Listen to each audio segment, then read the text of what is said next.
crime.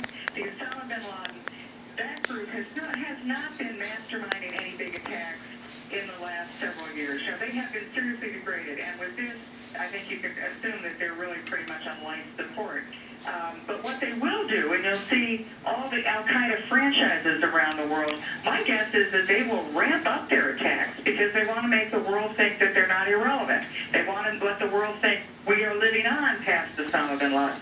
So in a weird way, you may see more soft terrorist attacks throughout the world. But I do think that for the fence sitters, for Afghanistan and the Pakistani government, the Taliban, who may have wanted to be allied with Osama bin Laden and al-Qaeda, they now may have a reason to say, well, you know, we're not going to have a relationship with al-Qaeda going forward. Let's go to the negotiating table. I mean, look, those are all speculative. They're all, you know, maybe overly optimistic, but the game has changed. I hope so. Let's, from speculation, let me give you some facts here, folks, what we know. The House Homeland Security Committee chairman, our friend Peter King, the Republican congressman from Long Island, was notified of this profoundly important news that Osama bin Laden is dead at around 5 minutes after 10 o'clock this evening. In other words, 5 minutes after we went on the air. Oh, now the Associated Press is running a bulletin that bin Laden was killed in a mansion outside Islamabad in Pakistan. That he was killed living in a mansion outside Islamabad, Pakistan. General McInerney, I don't know if that's a fact. We are getting this bulletin from our rival network CNN is suggesting that. But if he was living in a mansion in Pakistan, my goodness, don't the Pakistanis have something to answer to?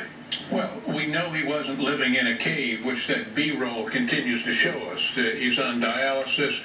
He thinks he's a Saudi prince. He acts like it. So he was living in good quarters, as we would say. Here, hold on 1 second. Just another quick fact. Jennifer Griffin is reporting that officials in the Pentagon are telling Jennifer, our Pentagon correspondent, that familial DNA was used to identify Osama bin Laden. In other words, they got the DNA samples from relatives, blood relatives of bin Laden, and they used that to identify him. And again, if you are just tuning in, momentous news. Osama bin Laden, the terror mastermind who has affected every American's life in one way or another over the last 10 years, is dead, killed by a bomb or missile.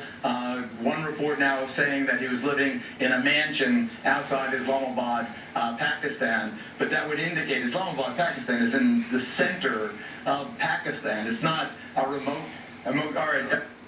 Jennifer Griffin, our Pentagon correspondent, joining us right now. Jennifer, tell us everything you know. Okay, I have new details, Geraldo. I have confirmation from a senior U.S. intelligence official that Osama bin Laden is.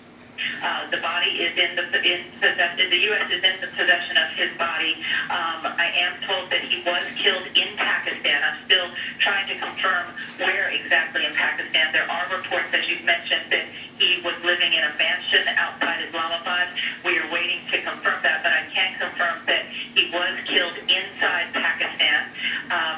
We know also from a former senior U.S. official that the intelligence agencies have been in a position for years now to confirm through a DNA match that bin Laden were dead, and I was told in a sort of a cryptic fashion that look at the fact that he has relatives. So on the material that they have, DNA material they have from